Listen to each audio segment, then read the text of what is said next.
दरभंगा जिला के सदर प्रखंड के लोआम गांव स्थित अमन एकेडमी में स्वामित्व को लेकर विवाद गहरता जा रहा है। मंगलवार को इंजीनियर शब्बीर अहमद ने प्रेस कॉन्फ्रेंस कर आयोजित कर अपनी बात सामने रखते हुए बताया, लगभग 14 साल पहले उन्होंने मोहम्मद ओवैस साहब के साथ मिलकर गरीब तबके के बच्चों को शिक्षा देने के उद्देश्य से अमन एकेडमी की नींव रखी थी। शब्बीर अहमद का दावा है कि उन्होंने एकेडमी को CBSE से मान्यता दिलाने के लिए मोहम्मद ओवैस के आग्रह पर अपनी करीब 17 कट्ठा जमीन दान स्वरूप रजिस्ट्री की थी और लाखों रुपए खर्च कर एकेडमी की इमारत का निर्माण करवाया। उनका कहना था कि उन्हें मोहम्मद ओवैस साहब पर अटूट विश्वास था, इसलिए उन्होंने उनके साथ कोई उक्त योजना को लेकर कोई लिखित दस्तावेज नहीं बनाया और सब कुछ भरोसे पर रहा। मैंने किया। उन्होंने कहा कि इस एकेडमी की शुरुआती वर्षों में सब कुछ सही चल रहा था, लेकिन बाद में मोहम्मद ओवैस के पुत्र मोहम्मद वसीम एकेडमी में शामिल होने के बाद संस्था के व्यवसाय रूप को ले लिया। शब्बीर अहमद का आरोप है कि अगर गरीब बच्चों को शिक्षा देने के बजाय एकेडमी में भारी फीस वसूली की जा रही है और स्कूल की वर्दी पर, किताबों पर भी अधिक मुनाफा कमाया जा रहा है। जब उन्होंने इस बदलाव पर आपत्ति जताई तो उन्होंने अपना निवेश लेकर एकेडमी से अलग होने का सुझाव दिया। उनका कहना है कि उन्होंने अपने निवेश को लाभ गरीब बच्चों में मुफ्त शिक्षा के रूप में देने की शर्त रखी थी, जिसे पूरा नहीं किया जा रहा है। उन्होंने कहा कि मामले को सुलझाने के लिए गांव के लोगों का एक बैठक बुलाया गया था, जिसमें शब्बीर ने अपनी बात रखी, लेकिन मोहम्मद ओवैस या उनके प्रतिनिधि शामिल नहीं हुए। शब्बीर ने दावा किया है कि इस मुद्दे पर दबाव बनाने के लिए उनके खिलाफ मोहम्मद ओवैस के पुत्र मोहम्मद वसीम ने झूठा रंगदारी का केस दर्ज कराया है। वहीं गांव के कुछ अन्य लोगों ने शब्बीर अहमद के दावों का समर्थन किया और यह आरोप लगाया कि मोहम्मद ओवैस ने इस विवाद को लेकर शब्बीर अहमद पर जो दबाव बनाने का रास्ता चुना है वह गलत है। देखिए क्या कुछ हुआ, सुनिए प्रेस कॉन्फ्रेंस में शब्बीर अहमद का दावा। मैं शब्बीर अहमद हूँ और लवाम से मेरा ताल्लुक़ है और अमन एकेडमी जो कायम किया गया है वो मैं और ओवैस साहब मिल करके कायम किया हूँ। हम लोग जुड़े, अमन एकेडमी कायम किया और 2010 से पहला बैच स्टार्ट हुआ। पहले बैच का भी जो टीचर्स का इंटरव्यू है वो मुस्लिम स्कूल में हमने सबको अप्लाई करवाया था। वहाँ मैं सिर्फ प्रिंसिपल का ही उसमें सिलेक्शन था। उसके बाद चलता रहा, हम लोग एक दूसरे से जुड़े रहे। फिर CBSE की नई बिल्डिंग बनी जो कि उस नॉर्म्स के हिसाब से, CBSE नॉर्म्स के हिसाब से वो बिल्डिंग बनाया हमने। पूरी टीम हमने दिल्ली से भेजा हुआ था, मैं खुद सिविल इंजीनियर था और उस नॉर्म्स के हिसाब से CBSE की पूरी बिल्डिंग बनी। और उसमें फिर ये हुआ कि ज़मीन कम पड़ रहा है, जिसकी वजह से एफिलिएशन चाहिए था। तब ओवैस साहब ने मुझे फ़ोन करके बताया कि भाई उसमें ज़मीन चाहिए, आप अपनी ज़मीन लिख दें तभी एफिलिएशन मिल पाएगा। तब मैं 1 बीघा, वैसे ऑफिशियली वो 17 कट्ठा 4 दूर ज़मीन है, लेकिन पैमाइश में वो 1 बीघा ज़मीन है जो पीछे है स्कूल के। उस बेस पे इनको एफिलिएशन मिला। मैं गया तो रजिस्ट्री भी कर दिया। उस ज़माने में भी मेरा 40,000 रुपया तकरीबन लगा था। अब 5 साल शुरू के ठीक ठाक चला, कहीं से कोई दिक्कत नहीं हुई और जाहिर सी बात है उस वक्त मेरे हाथ में था वो, ओवैस साहब भी थे, चूँकि कंस्ट्रक्शन हो रहा था, कंटिन्यू मेरा आना जाना था, पूरी टीम यहाँ पे हम रखे हुए थे। पिछले 5 साल से हमारी लड़ाई चल रही है इनके साथ।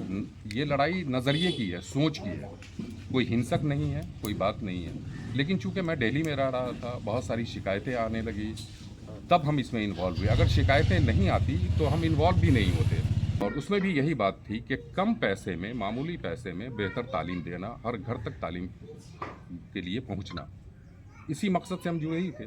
और बहुत सारे लोग जुड़े थे, जाहिर सी बात है।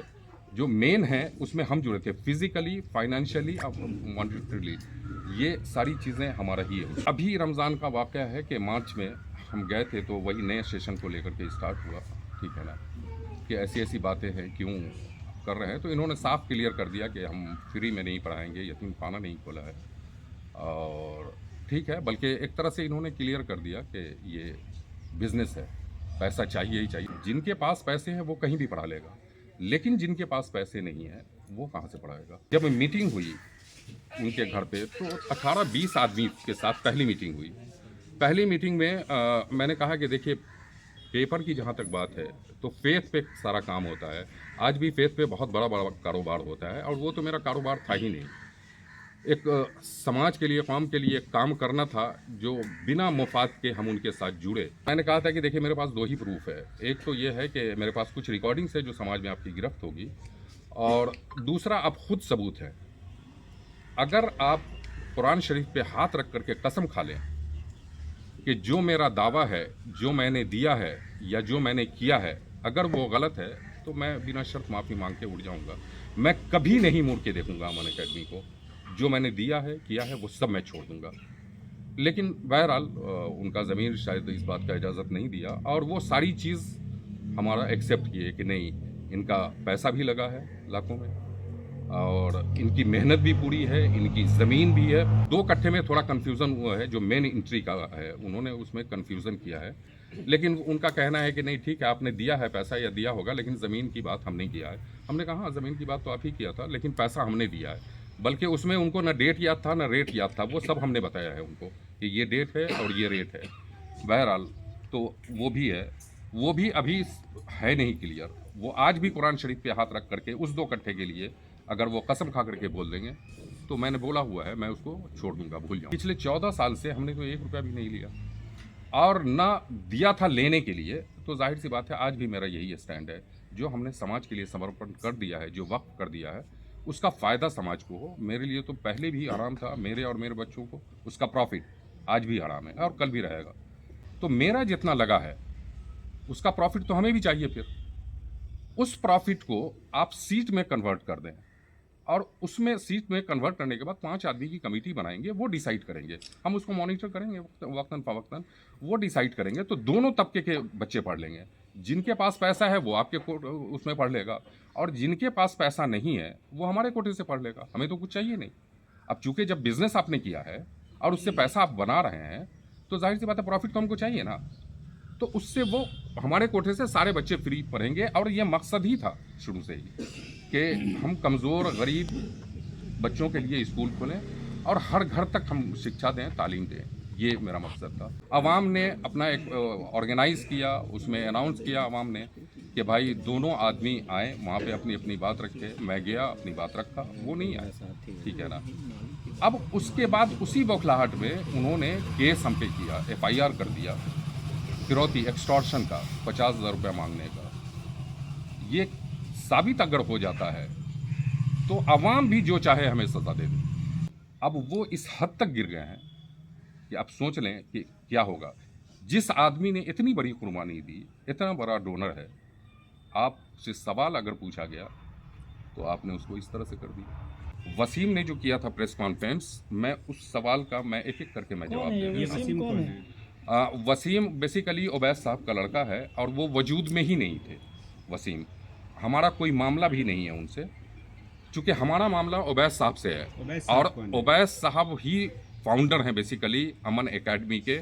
और मैं पूरा स्ट्रक्चर बन गया तब वसीम की उनके बेटे की एंट्री हुई उबैद साहब के थ्रू कि भाई अब वो इंटरेस्ट ले रहा है। जाहिर सी बात है, उबैद साहब ने पहले ही कहा था कि हम दोनों मिल करके चलाएंगे, आप भी वक्त दें, मैं भी रिटायर करके आऊँगा, और इसी इरादे और वादे के साथ हम उनके साथ जुड़े थे। लेकिन वेरी फर्स्ट डे जब 2009 में अमन फाउंडेशन बना, तो वो सेटलर भी है, लाइफ टाइम चेयरमैन भी है, और सारे घर के लोग ट्रस्टी हैं। अब उस ट्रस्ट में अगर आपने जोड़ा है तो चेक एंड बैलेंस कौन करेगा? बहुत इंपॉर्टेंट बात मैं बोल रहा हूँ। 7 ट्रस्टी हैं, 4 उनके घर के हैं, उनकी वाइफ, उनका बेटा, उनका भाई, एक रिलेटिव, और 3 ट्रस्टी जो है वो अलग अलग स्टेट के, एक बंगाल के हैं, एक महाराष्ट्र के हैं, एक यूपी के हैं। अब आप ये बताइए कि आप ऑनेस्ट हैं तो उसको चेक एंड बैलेंस कौन करेगा उस ट्रस्ट को? जब सारा घर में आपने रख दिया है तो चेक एंड बैलेंस कैसे होगा? उसमें नज़र कौन बनाएगा, कौन रखेगा? अगर आज मैं नहीं होता तो अमन एकेडमी वजूद में नहीं होता, ये आप समझ लें। चूँकि फिजिकली और फाइनेंशियली बहुत कम लोग हैं, एक धुर तो कोई ज़मीन नहीं देता है।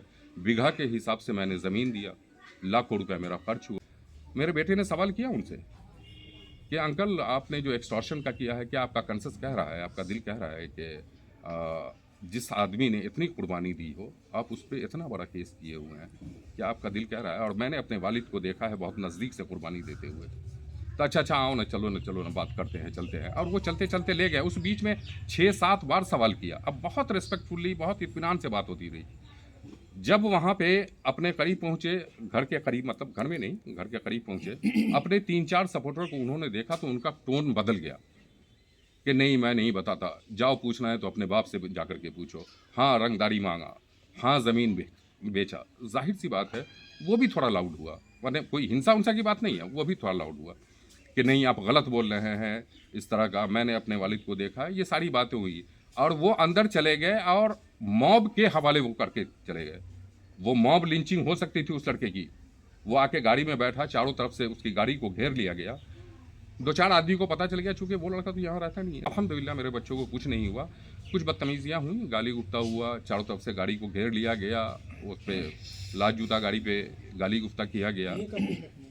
ये तो बात की है अभी 1-2 महीने पहले, ये डेट सब लिखा हुआ है। अब इतनी बड़ी कुर्बानी देने के बाद हमें ये सिला मिला। अब सोच सकते हैं कि आगे समाज में कोई करने वाला भी होगा तो कैसे करेगा। हाँ, लेकिन उनके लिए नसीहत ज़रूर है कि पेपर वर्क कर ले, चूँकि अब यकीन का ज़माना नहीं रहा। ये अमन एकेडमी, उबैद साहब, वसीम की लड़ाई अवाम से है, समाज से है। चूँकि ये समाज के लिए वक्फ है, उन्हीं के लिए समर्पण है। हम चाहते हैं कि इतनी आसान फीस हो जिससे हर आदमी अपने बच्चों को पढ़ा सके। हमें पैसे भी चाहिए स्कूल चलाने के लिए, लेकिन उसका एक सिस्टम है, इतना पैसा चाहिए जिससे बहुत अच्छे से मेंटेन हो सके। अब हमारी लड़ाई कैसे है, छोटी छोटी चीज़ें हैं। अब आज की डेट में 5th क्लास की बुक जो है वो 5,000 की मिल रही है, हमें 60% डिस्काउंट मिलता है, 60 से 70% डिस्काउंट मिलता है अलग अलग पब्लिशर से। 2,000 की बुक वो हमें मिलती है। हमने सब पब्लिशर से बात किया, मेरा ये कहना है कि आप 2,500 रुपये ले लीजिए। 2,500 रुपये तो गार्जियन को छोड़िए, हम अपने वक्त में बुक नहीं चेंज होने दी 5 साल तक। यूनिफॉर्म का जो कमीशन है वो जो अग्रवाल है, उसने, मैं नहीं जाके पहली बार बात किया था, उसने कहा कि नहीं अगर आप नहीं दीजिएगा, स्कूल नहीं लेगा तो हम नहीं देंगे गार्जियन को। फिर स्कूल पे हमने आके कहा कि उसका फ़ायदा गार्जियन को दे दीजिए आप लोग। अलग अलग नाम से, कभी स्पोर्ट्स के नाम पे, कभी टूर के नाम पे, उसके बाद डेवलपमेंट के नाम पे, at the time of admission अब देखिए कि कितना पैसा लगता है। रिन्यूअल हर साल होता है तो भी 2300-2400 रुपया, at the time of admission 5,000 रुपया। इस तरह से वो आदमी फंसता चला जाता है। अमन एकेडमी अभी है कहाँ? वो दावा गलत कर रहे हैं, चूँकि देखिए 2 मीटिंग उनके घर में हुई है। ये रेफरेंस दे रहे हैं कि 3 मार्च को हम स्कूल पे गए थे और उस टाइम में रंगदारी मांगा, मारने की धमकी दी। 6 जून को मेरे पास है लिखा हुआ, यानी ये मार्च में हमने किया। फिर जून में वो अपने घर में बुला करके कैसे मेरे साथ मीटिंग किए और उस मीटिंग में सारी चीज़ कैसे एक्सेप्ट किए, हमारी ज़मीन, हमारा मेहनत, हमारा पैसा। क्या इस बात का कोई सबूत, गवाह आपके पास है? हाँ, एक सेकेंड, उसमें 18 से 20 आदमी थे। हमारे फेसबुक पे एक एक चीज़ हमने क्लियर किया हुआ है और वो सारे आदमी गांव के ही थे। और सेकेंड मीटिंग में तो कुद्दूस साहब भी थे, एक एहतजाम भी है। चूँकि अलग अलग जगह से लोग हैं ना, तो जाहिर सी बात है अलग अलग जगह का मतलब है कि लोग बाहर रहते हैं, मेरे ही गाँव के लोग, ठीक है, वो चले गए। तो वो 18-20 आदमी, वो सब का मैंने नाम लिया है बाज़ाब्ता। और उस मीटिंग की ये इसमें रिकॉर्डिंग भी है, दूसरे मीटिंग की, आप लोग सुन लें। इसमें सारी चीज़ें उन्होंने एक्सेप्ट किया है और बहुत क्लियर वॉइस है। उबैद साहब की, मेरी, वसीम उनके लड़के की, बीच में जो दरमियान में हैं लोग, उनकी, ये सारी रिकॉर्डिंग्स इसमें हैं। और ये रिकॉर्डिंग्स हमने दिया भी है, ग्रुप में भी दिया है और मेरे पास भी है, आप सुन सकते हैं चाहे तो। अब इनकी जो पॉलिसी है कि इनको, इन पर केस करके, धमका के, इनको डरा करके खामोश कर दें, वो तो बिल्कुल होगा नहीं। सबसे पहले उसने कहा कि निजी संपत्ति है, तो कंट्राडिक्शन यहीं पे है कि उनके वालिद या वो लोग एक्सेप्ट किए हमारी सारी चीज़ों को। आप उसको छोड़ दीजिए, हमने कुछ नहीं दिया। एक एग्जांपल दे रहे हैं, इसी बस्ती के लोगों ने अच्छा खासा उनको डोनेट किया है। सालिम साहब ने ज़मीन दिया 4 कट्ठा, इंपॉर्टेंट ज़मीन है। नैयर ने पैसा दिया, हर साल देता है। ये तो 2 हैं, उसके अलावा बहुत सारे लोग देते हैं। तो कंट्राडिक्शन तो यही हो गया ना कि निजी संपत्ति कहाँ से आ गई। बाकी जो मेरा मामला है, जो हमने इतना कुर्बानी दिया, वो भी है सामने में। और खुद उसमें उसने कहा भी है कि सिर्फ मेरा ही नहीं, बहुत सारे लोगों का योगदान है। ये खुद वसीम ने भी कहा है। तो निजी संपत्ति कैसे हो गई? पिछले 5 साल में जब शुरुआती दौर था तो उस वक्त कमेटी भी थी, मैनेजमेंट कमेटी भी थी, और उसमें मास्टर आसिफ साहब, मास्टर इस्लाम कामिल साहब, ये लोग, मास्टर शाकिर साहब, ये सारे लोग मैनेजमेंट में थे। हमारे साथ मीटिंग होती थी और ये उन्हीं लोगों के साथ उठते बैठते हैं, ये भी मैं बता दूं, ठीक है, आप उन लोगों से पूछिए। लेकिन वसीम के आने के बाद ये सारी चीज़ खत्म हो गई, कोई मैनेजमेंट कमेटी नहीं, कोई गांव के लोग नहीं, कुछ नहीं, चूँकि उसको अपना करना था। अभी भी 1 साल पहले मैं गया था तो सारे क्लास में मैंने इंस्पेक्शन किया, रैंडमली टीचर्स हैं, कैसा चल रहा है बच्चों का क्लास, आप कैसा पढ़ा रहे हैं या पढ़ा रही हैं, अच्छा चल रहा है, कहीं भी कोई दिक्कत तो नहीं है, कोई प्रॉब्लम तो नहीं है, ये चलता रहा। वैसे आप कहते थे कि ठीक है, जो भी कमियां हैं, अब हम भी आ रहे हैं, आप भी आइए, अभी 1 साल पहले उनको दूर किया जाएगा, लेकिन आने के बाद तो देख ही रहे हैं कि ये सब क्या हो। अभी आप जो बैठे हुए प्रेस कॉन्फ्रेंस कर रहे हैं, तो समाज में आपका क्या कहना है, समाज क्या कह रहा है अभी आपके साथ? समाज ही का तो कहना है कि भाई इसका फ़ायदा मिलना चाहिए, और समाज का ही एक तरह से दबाव है कि भाई आप प्रेस कॉन्फ्रेंस करें। मीटिंग भी जो हुआ था वो हमने नहीं किया था, अवाम ने किया था, ठीक है, ये अवाम की तरफ से मीटिंग थी, हमारी तरफ से नहीं थी। क्या होना चाहिए जो बेहतर हो सकता है, आपको क्या लगता है क्या होना चाहिए अब इसमें? इसमें जाहिर सी बात है, ये अमन एकेडमी वर्सेस अवाम है, अवाम के साथ हम खड़े हुए हैं, चूँकि ये अवाम के लिए है, हमारी तो लड़ाई है नहीं। जब आवाम आपके साथ है फिर दिक्कत क्या है? इतना समाज कितने बड़े लोग करेंगे, आपके साथ है, फिर दिक्कत क्या सब हैं, इसीलिए तो कहेंगे ना कि ये खुद एहसास करें कि अवाम इनके साथ कहाँ खड़ा है और हमारे साथ कहाँ खड़ा है। हम समाजी दबाव बनाएंगे, अखलाकी दबाव बनाएंगे, जिस मकसद के तहत बोला गया है उस मकसद के तहत हम चाहेंगे कि अवाम को फायदा हो। शब्बीर साहब जो है मुझे बोले कि आप जो है ट्रस्ट का आपके पास आइडिया है तो आप आइए उस मीटिंग में। कहाँ हुई थी बैठक? वो उवैस भाई के घर पे हुई थी। अच्छा, कब की बात है ये? 2-3 महीना पहले, डेट एग्जैक्ट याद नहीं। क्या हुआ? देखिए, जिस बैठक में मैं मौजूद था उस बैठक में सीट को लेकर के एग्जिट प्लान को लेकर के बातचीत हुई, जिसमें उवैस साहब ने इनकी सारी बातों को एक्सेप्ट किया, जो इन्होंने ज़मीन के बारे में कहा, अपनी मेहनत के बारे में कहा, या फिर स्कूल के निर्माण में अकेला मैंने मेहनत करके उसको बनाया उसके बारे में कहा, सब चीज़ को उन्होंने एक्सेप्ट किया। लेकिन उनका लड़का जो है उनको उनकी उवैस साहब की एक भी बात नहीं मानी। सीट की बात हुई, इन्होंने कहा कि 100 सीट हमको चाहिए, उनका लड़का 10 सीट देने के लिए तैयार हुआ। फिर जो लोग मौजूद थे वहाँ पर उन्होंने बात करके 50 सीट प्लस हर साल 5 सीट की बात की कि 10 साल में जाकर के इनको 100 सीट पूरा जाएगा और उसके बाद क्लोज हो। लेकिन उवैस साहब बाद में 30 सीट पर आमादा हुए और उनका लड़का देने से इनकार किया। इतनी बात पर जो है ये सब मामला ख़त्म हो गया। जब इनका कुछ नहीं था उसमें दिया हुआ, तो फिर ये सीट की बात पर 10 सीट पर सही तैयार कैसे हुए? इनका कुछ था तब ना वो तैयार हुए। अमन एकेडमी जो बना, तामीर जो उसकी हुई, सिर्फ इसलिए हुई कि जो गरीब बच्चे हैं, दबे कुचले हैं, किसी भी वर्ग के, ये नहीं कि मुसलमान के, वो वहाँ पढ़े। पैसे से तो कोई भी कहीं भी पढ़ा लेगा, ठीक ना, इस हैसियत से बना। लेकिन जब चलते चलते मामला ये यहाँ तक आया है तो आवाम के बीच ये मामला है, तो आवाम तो हक के साथ हमेशा खड़ी रहती, कोई नई बात तो है नहीं। और ये मामला यहीं तक नहीं रुका, ये इनका मामला ये हो गया कि खिसियानी बिल्ली खंबा नोचे। इन्होंने डराने धमकाने के लिए लोगों पे केस करना शुरू कर दिया। जैसे मुझ पर भी केस किया इन्होंने, और कहीं ना कहीं थाना को मैनेज करके मुझे जेल भी भिजवा दिया, ठीक ना। आप पे किस जी ना, आप किस चीज़ में जेल गए? उन्होंने भिजवाया 366/14-24 में जो मामला है हुआ, एक्सट्रॉक्शन का हुआ, उसमें मेरा नाम दिया, जबकि मैं पूरे मामले में कहीं नहीं आया, आवाम हूँ, हक के साथ खड़ा हूँ। तो इसलिए उन्होंने डराने का काम किया, जबकि उनको ये पता नहीं है कि मैं 14 साल की उम्र से केस लड़ रहा हूँ और मुझे डराने का काम कर रहे हैं वो। उनके लिए मेरे पास एक शेर याद आ रहा है, अभी इत्तेफाक से याद आ गया कि उनकी तारीफ़ क्या पूछते हो, उम्र सारी गुनाहों में गुजरी, पारसा बन रहे हो वैसे जैसे गंगा नहाए हुए। सबसे पहली बात तो ये है कि हम लोग को बहुत अफसोस हो रहा है कि हमारे ही गांव के दोनों व्यक्ति हैं और काफ़ी सलाहियत वाले, एजुकेटेड हैं, और इनकी ही वजह से हमारे गांव की इज्जत जा रही है, जो पूरे इलाके क्या पूरा हिंदुस्तान देख रहा है। न्यूज़ इधर से हो रहा है, उधर से हो रहा है, कॉन्फ्रेंस हो रहा है। लेकिन स्कूल का जहाँ तक ताल्लुक़ है, हम लोग आज से नहीं शुरू से जानते हैं कि ये स्कूल जो कायम हुआ है गरीबों के लिए कायम हुआ है। एक तो कम पैसे में पढ़ाया जाएगा, और जो गार्जियन बिल्कुल पैसा नहीं दे पाएंगे उनके बच्चे को फ्री ऑफ कॉस्ट पढ़ाया जाएगा। ये हम लोग को नॉलेज है, हम लोग जानते हैं, जब से शुरू है तब से जानते हैं। तो सवाल ये है कि दोनों का मुआहदा था, सब जान रहे थे कि दोनों मिलकर काम कर रहे हैं। शुरू में तो लोग जानते ही नहीं थे उवैस साहब को, उसका कारण बता रहे आपको। क्योंकि पूरी बिल्डिंग बनाया जो भी मतलब जो फाउंडेशन डलवाए हैं शब्बीर साहब मौजूद होकर डलवा रहे थे। उवैस साहब तो अपना ड्यूटी में थे, वो यहाँ रहते नहीं थे, बाई चांस आते थे। तो इन पे तो एक्सटॉर्शन का आरोप लग गया है सुनने में। ये तो बेबुनियाद मानते हैं हम, इसलिए कि जो आदमी सब जानता, पूरा आवाम जानता है, कम से कम 90 से 95% लोग ये बताएगा कि शब्बीर साहब ने ज़मीन डोनेट किया है तभी ये स्कूल कायम हो पाया है, रजिस्टर्ड हो पाया है।